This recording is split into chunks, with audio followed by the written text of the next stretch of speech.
अस्सलाम वालेकुम। आज हमारे पास डेटाबेस सिस्टम की लैब की एक कोर्स आउटलाइन है। हम लोग इसे देखते हैं कि हम इसकी लैब में क्या क्या करने वाले हैं। तो ये आगे फॉलो अप करेगी DI 3 to 4 data administration and management को। बेसिकली ये वो कोर्स है जो हमारे नेक्स्ट सेमेस्टर्स में आने वाला है। तो यहाँ पर जो जो काम हम करेंगे वो नेक्स्ट में हमें मदद देंगे। कोर्स डिस्क्रिप्शन के अंदर सारी चीज़ें उन्होंने पॉइंट बाय पॉइंट लिखी हुई हैं। इंट्रोडक्शन टू SQL एनवायरनमेंट, सबसे पहले कि हमारे पास SQL क्या है, उसके इन्वायरमेंट का बेसिक इंट्रोडक्शन आएगा। तो SQL हमारे पास स्ट्रक्चर्ड क्यूरी लैंग्वेज होती है जो कि ह्यूमन लैंग्वेज के बहुत करीब होती है और इंसान जो है वो उसे आसानी से समझ भी लेता है। इसके सिंटैक्स इतने इजी हैं कि हम लोग प्रोग्रामिंग के बगैर कोई भी डेटाबेस क्रिएट कर सकते हैं। प्रोग्रामिंग हमें पता है कितनी क्रिटिकल होती है, ख़ास तौर पर जब वो बहुत कम्प्लेक्स और बड़े बड़े सर्वर्स और नेटवर्क्स के लिए की जाए।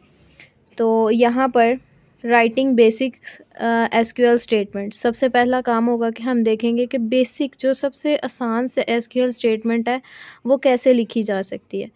फिर है कि सिलेक्ट स्टेटमेंट, उसमें क्या होगी। सिलेक्ट बेसिकली वर्ड क्या होता है कि हम लोगों ने किसी चीज़ को सिलेक्ट कैसे करना है, तो वो चीज़ आएगी कि हमने सिलेक्ट कैसे करना है। फिर अरिथमेटिक एक्सप्रेशन है।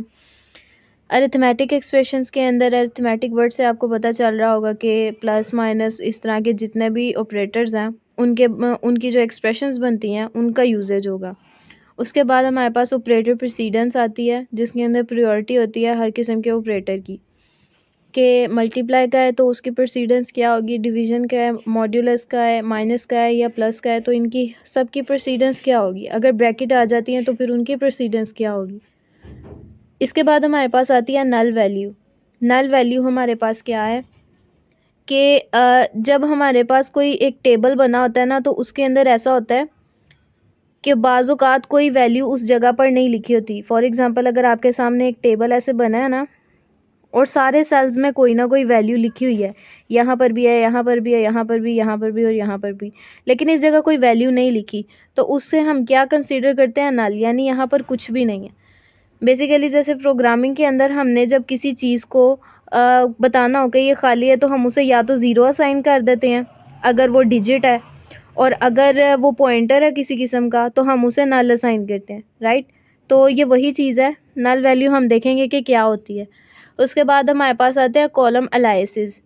अलाइसिस बेसिकली हमारे पास वो नेम्स हैं जो हम लोग उन कॉलम्स को असाइन करते हैं, ठीक है।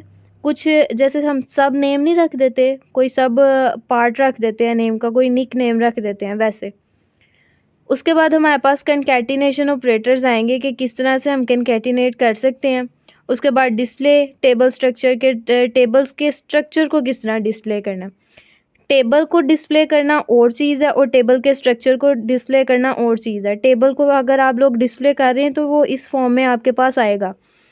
टेबल स्ट्रक्चर को जब आप डिस्प्ले करेंगे वो भी इसी फॉर्म में आएगा, लेकिन डिफरेंस कहाँ पर होगा कि जब सिंपल टेबल होगा तो उसमें सिर्फ टेबल का डाटा होगा कि यहाँ पर जी हमारे पास ID नंबर है, नेम है, एड्रेस है और साथ उसका कोई डिपार्टमेंट वगैरह।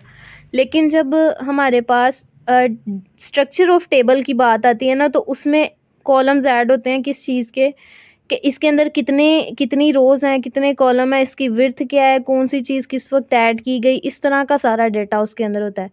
यानी जिस तरह हमने मेटा डाटा के बारे में पढ़ा था कि मेटा डाटा क्या होता है, डाटा अबाउट डाटा, उस चीज़ का ये टेबल होता है, स्ट्रक्चर टेबल, ठीक है। उसके बाद हमारे पास आ रही है फ्रॉम क्लोज। फ्रॉम क्लोज हम यहाँ पर फ्रिक्वेंटली यूज़ करेंगे। नेक्स्ट हमारे पास जितने भी लेक्चर्स आएंगे उसमें हम देखेंगे कि हमारी फ्रॉम क्लोज कितनी यूज़ हो रही है, और बेसिकली जितनी भी हमारी क्यूरीज़ हैं उनके अंदर तो ये लाजमी यूज़ होती है, जिसमें टेबल का जो एक हमने लिस्ट बनाई होती है उसको शो करने के लिए भी ये यूज़ होती है। टेबल में एनालिसिस कैसे लिखते हैं, जैसे कॉलम्स के एनालिसिस होते हैं वैसे ही टेबल्स के भी बन जाते हैं। इसी तरह फिर हम डाटा को अपने को रिस्ट्रिक्ट कैसे करते हैं, उसमें सॉर्टिंग कैसे करते हैं, फिर उसमें वेयर का क्लॉज कैसे यूज़ होता है, कंपैरिजन ऑपरेटर्स कैसे यूज़ करते हैं, लॉजिकल ऑपरेटर कैसे यूज़ करते हैं और ऑर्डर बाय क्लॉज कैसे यूज़ करते हैं, ये सारा कुछ उसके अंदर होगा। अब अभी हमने यहाँ पर वेयर क्लॉज का देखा है, तो वेयर क्लॉज के फर्दर अंदर उन्होंने क्या क्या चीज़ें दी हैं कि इसमें कंडीशंस को भी चेक कर सकते हैं कि कौन सी कंडीशन कहाँ पर लगेगी, ठीक है। फिर लॉजिकल ऑपरेटर्स उसमें यूज़ कर सकते हैं और उनके प्रोसीडेंस को देख सकते हैं। और ऑर्डर बाय क्लॉज, यानी कि अगर ये वेयर क्लॉज के साथ लगे तो जहाँ पर भी ऑर्डर बाय का लफ्ज़ आएगा वहाँ पर वेयर क्लॉज का यूज़ हो सकता है। फिर हमारे पास आते हैं single row function. Single row functions basically हमें सिंगल वैल्यू रिटर्न करते हैं, ठीक है। हम जो जितनी मर्जी उन्हें इनपुट दें वो हमें सिंगल वैल्यू रिटर्न करते हैं। फॉर एग्जांपल अगर मेरे पास कोई पूरा एक मैक्सिमम कॉलम है और मैं उसमें से कोई सिलेक्ट करती हूँ वैल्यू और मैं कहती हूँ इसमें से कोई मैक्सिमम वैल्यू निकाल के दो, तो मैक्सिमम तो कोई एक ही वैल्यू हो सकती है ना, तो एक टाइम में वो मुझे एक ही वैल्यू रिटर्न करेगा। तो ये हमारे पास कौन सा फंक्शन होगा, फिर सिंगल रो फंक्शन होगा, राइट। उसके बाद हमारे पास आते हैं मल्टी रो फंक्शंस। अब मल्टी रो फंक्शंस क्या करेंगे, जाहिर सी बात है अगर सिंगल रो फंक्शन अगर सिंगल वैल्यू रिटर्न कर रहे थे तो मल्टी रो फंक्शंस हमें मल्टीपल वैल्यूज रिटर्न करेंगे, ठीक है। जैसे कि मैं कहती हूँ कि हमारे पास 4 डिपार्टमेंट है और चारों डिपार्टमेंट्स की जो सैलरीज है ना उनका एवरेज निकालना है। अब चारों डिपार्टमेंट के अलग अलग टेबल बने होंगे, ठीक है। अब वो उन अलग अलग टेबल्स में से डाटा लेके उस टेबल के अंदर उसके जो एवरेजेस होंगे ना उसके अंदर उनको लिखेगा, तो इसने हमें मल्टीपल वैल्यूज दी हैं, तो ये फिर क्या होगा, मल्टी रो फंक्शन। जाहिर सी बात है फिर ये क्या होंगे, थोड़े से कम्प्लेक्स होंगे सिंगल रो की निस्बत।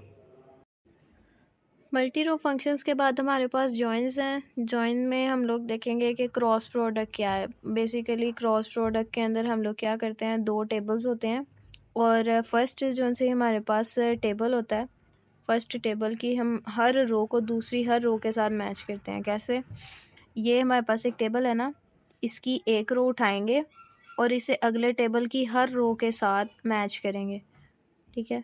फिर फाइनली सेकंड वाले को उठाएंगे, फिर सेकंड वाले को सबके साथ मैच करेंगे, फिर थर्ड को उठाएंगे और थर्ड को सबके साथ। इस तरह करते करते हमारे पास तकरीबन, जैसे अगर 5 फर्स्ट में रोज़ हैं और 5 ही सेकंड में है, तो हमारे पास जो आउटपुट आएगी वो आएगी टोटल 25 रोज़ की, ठीक है।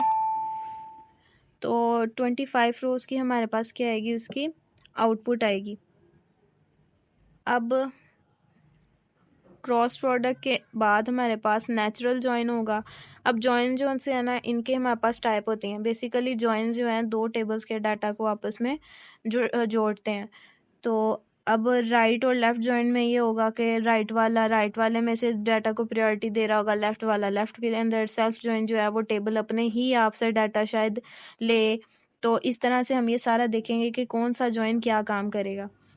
फिर हमारे पास सब क्यूरीज आएंगी। सब क्यूरीज में क्या है कि क्यूरी तो हम लोगों ने लिखनी एक सीख ली होगी, उस क्यूरी के अंदर एक क्यूरी हम लोग बनाएंगे, बिल्कुल वैसे ही जैसे हम लोग एक एक्सप्रेशन लिखते हैं, फॉर एग्जांपल a+b। और अगर हम कहें कि ये कोई सब एक्सप्रेशन है तो हम इसे दो एक्सप्रेशंस के अंदर बंद कर देते हैं ऐसे, तो ये हमारे पास एक सब एक्सप्रेशन बन जाती है। तो इसी तरह सब क्यूरी जो है वो क्यूरी के अंदर एक क्यूरी बनी होती है। इसको यूज़ कैसे करना है, इसे क्रिएट कैसे करना है, इसका सिंटेक्स क्या होगा, इसके अंदर मल्टीपल कॉलम्स के लिए हम लोग क्या स्ट्रेटजी यूज़ करेंगे, इसमें पेयर वाइज कंपैरिजन कैसे करेंगे। पेयर वाइज इस वजह से क्योंकि ये डबल क्यूरी है, अंदर क्यूरी के लिए कंपैरिजन किस तरह करना है और बाहर कैसे करना है। नॉन पेयर वाइज कैसे करेंगे, नल वैल्यूज़ जो सी होंगी सब क्यूरी में उनका हमने क्या करना है। उसके बाद हमारे पास सब क्यूरी क्लॉजेज जो सी यूज़ होंगी वो क्या होंगी। फिर उसके बाद हमारे पास आता है क्रिएटिंग एंड अल्टरिंग सब एसक्यूएल टेबल्स। टेबल्स बनाना हम लोग सीखेंगे, ठीक है।